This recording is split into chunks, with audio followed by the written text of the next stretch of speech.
Hello, my name is Jacob Stetner, and I did my project on asset monitoring for maintenance. Now, basically, a rundown of asset monitoring is basically tracking your assets over time continuously instead of every once in a while.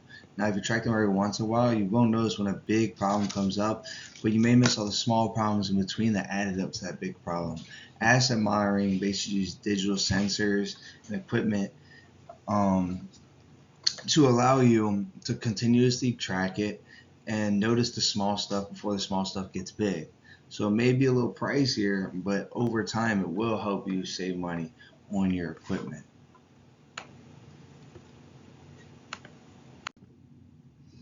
Now, like I said, it helps you just maintain and understand what is going on continuously with your system, right? So as it says in my slide, it says goes from reactive to reactive strategies. So instead of reacting to the problem, you're checking and acting before it even is a problem, right?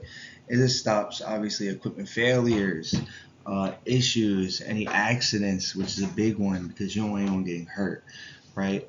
So over time, it's just a much better, safer, um, and honestly more cost-efficient way of handling your maintenance, especially with expensive and possibly dangerous equipment. Now, our traditional method, like I said, is going to be um, that reactive set. And when you're reacting, like I said, you honestly have to have someone check here and there. First off, you can't just have someone tracking on a computer, which honestly saves you money and time, and it's very time consuming, and there is human error, right?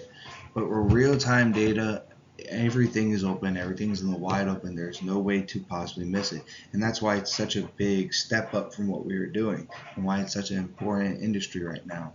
The more we can have technology show us what's going wrong so we can work hand in hand with it to fix problems, the better it will be, especially with AI coming out that can honestly track it for us and we don't have to have someone constantly checking it.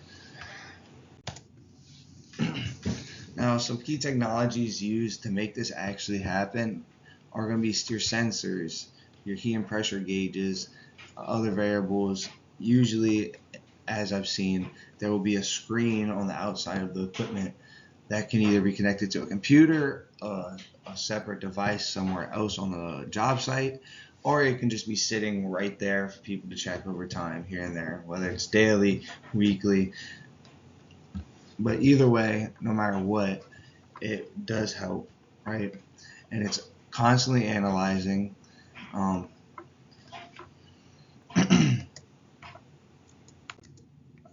Now, what are some benefits of this, right? Like I said, it's saves costs first off, right? If you could save money, that's what everyone's in. Everyone's scared of the big investment at first, but in the long run, it's going to help you. It's going to help you and your company if you can keep a machine running for 20 years instead of 10, right? You already saved plenty of money doing that.